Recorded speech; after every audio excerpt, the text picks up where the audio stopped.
Hello everyone. I just want to make another sermon video for you, for us. It's Thursday, April 8th. I've been making these videos about a year, a little over a year. I think I started maybe like April the 2nd, 2020. But I'm proud to do them for you. I just wanted to, it's storming outside this morning. Thursday, April 8th, it's been storming. But inside my heart, it's peaceful.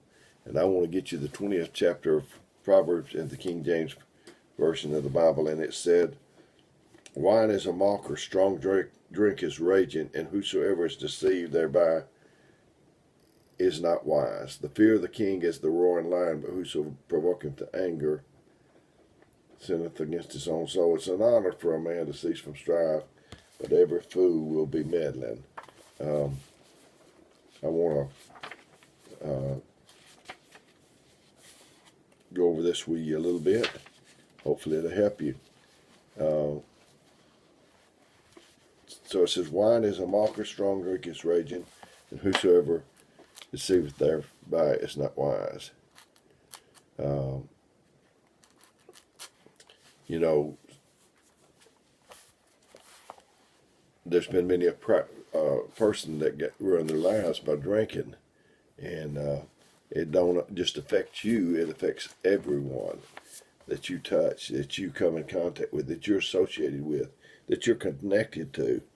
It is a terrible thing. I know from firsthand experience through people in my family. Intelligent people. Some of the best people smartest people you could meet, but they got a drinking problem. They can't control their behavior. Then it goes on, verse 3 says, it's an honor for a man to cease from strife, that every fool will be meddling. You know, strife is some people that seem like they're not happy unless they're been contentious about something and keeping something stirred up. But God gave us life as a gift, but we approach it like it's a burden a whole lot of times. The world has to face their problems alone without God. Man that's got God, he still has problems, but he's got God to help him with them. And it's no contest, I'm telling you. You know, job, finances, or whatever we got in our life, it's not in any comparison compared to the big picture of getting to live with God forever. You know, people tend to look at the world through their temporary eyes, what their riches for today or whatever, but we look through eternal eyes.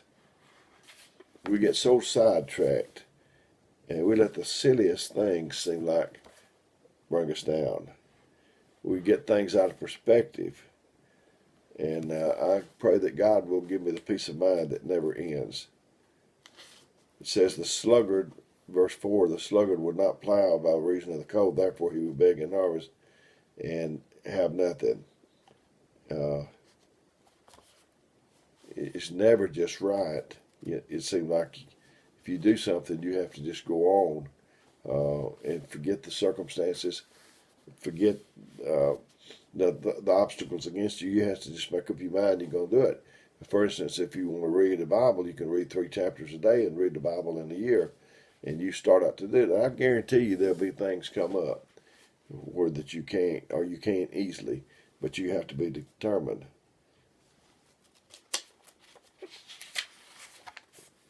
Verse 8 says, a king that says in the throne of his judgment scattereth away evil with his eyes.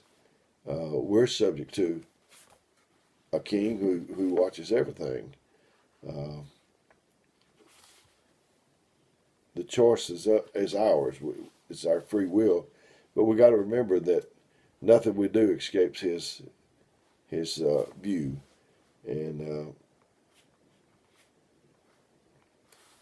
And I thank the Lord that I'm never out of his sight. verse 10 says, divers weights and divers measures, both of them are an abomination with the Lord. I heard a story, I read it to you on one of these broadcasts, but it says there was a farmer who sold a pound of butter to the baker. One day the baker decided to weigh the butter to see if he was getting a pound, and he found that he was not. This angered him, and he took the farmer to court. The judge asked the farmer if he was using any measure. The farmer replied, "You see, Your Honor, I am primitive. I don't have a proper measure, but I do have a scale."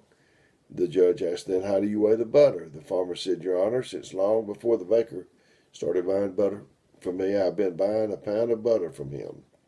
Every day when the baker brings me the bread, I put it on a scale and give him the same weight in butter. If anyone is to be blamed, it is the baker." We get back in life what we give others. When you start to take action, ask, are you giving a fair value for what you getting? Honesty and dishonesty could become a habit.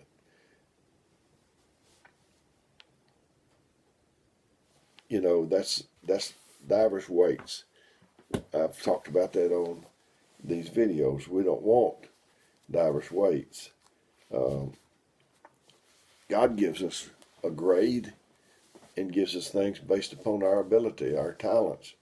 A brother, I heard his testimony. He said that in school he had a relative that didn't make good grades, and of course he didn't have salvation, but he let his relative copy his paper, and the relative wrote it, and if he had an error, instead of erasing it or whatever and fixing it, he just draw a line through it and write it up above, and it was really kind of sloppy looking. And when it come time for the grades, he got a C, I believe, and the relative got a B or something like that. And he went up to the teacher and he said, "It's not fair." And the teacher said, "Why did you give so and so the B and me the C?" He said, "Because he did the best he could." He said, "Did you?" So that's the grade from the Lord. How good you do is how good your ability is. That's what the measurement is. Every child, verse 11, every child is known by his doings, whether his work is pure, whether it be right. You know, people watch the way we live. They have a right. Our children have watched our lives, and they have a right. People in our church watch us. And that's like myself, being the pastor of the church. If I say come to church, then I should have been coming to church. If I say work for the Lord, they need to see that I've been working for the Lord. Verse 12, the hearing ear and the seeing eye, the Lord hath made even both of them.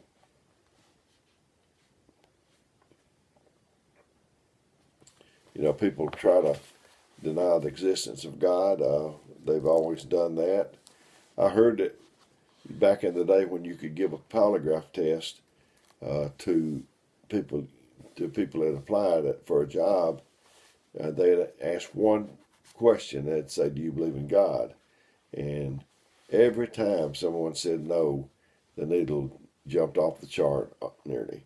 Heard about a man, he had a friend that was an atheist, and the man that believed in God, he had an elaborate train set down in his basement.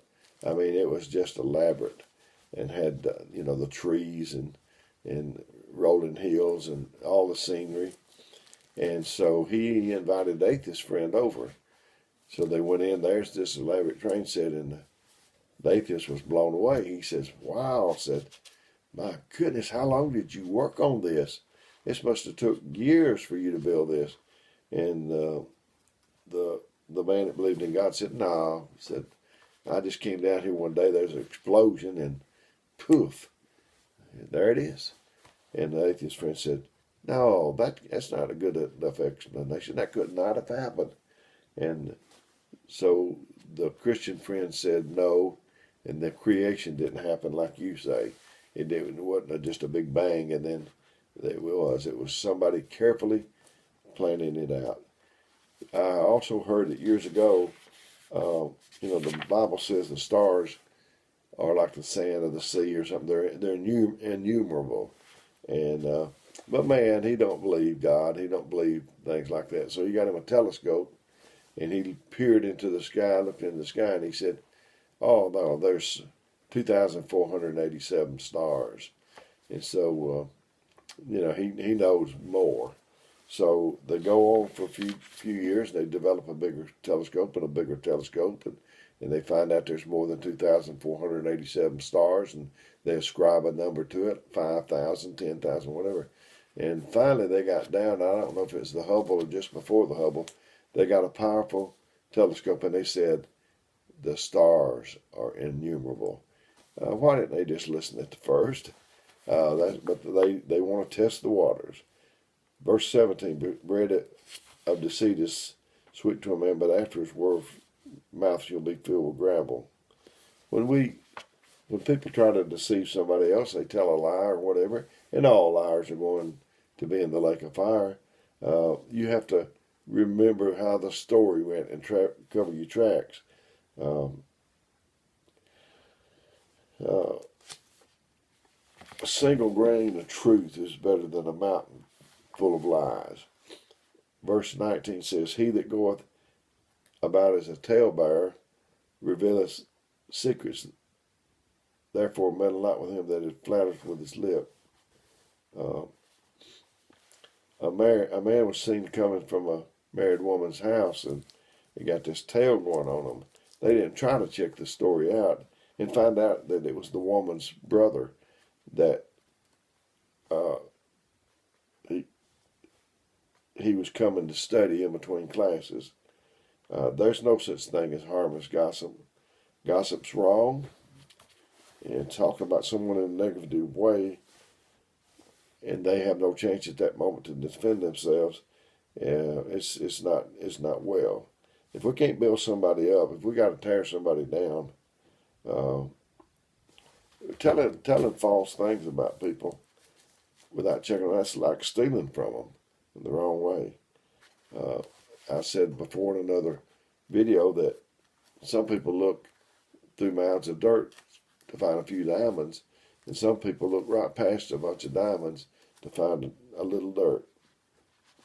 They work at the rumor mill. I don't know what it pays down there, but they, and I've relayed this story to you before too. There was three sisters, and this brother came up to them, older sisters, and he said, what would you say if I told you I drank a royal crown?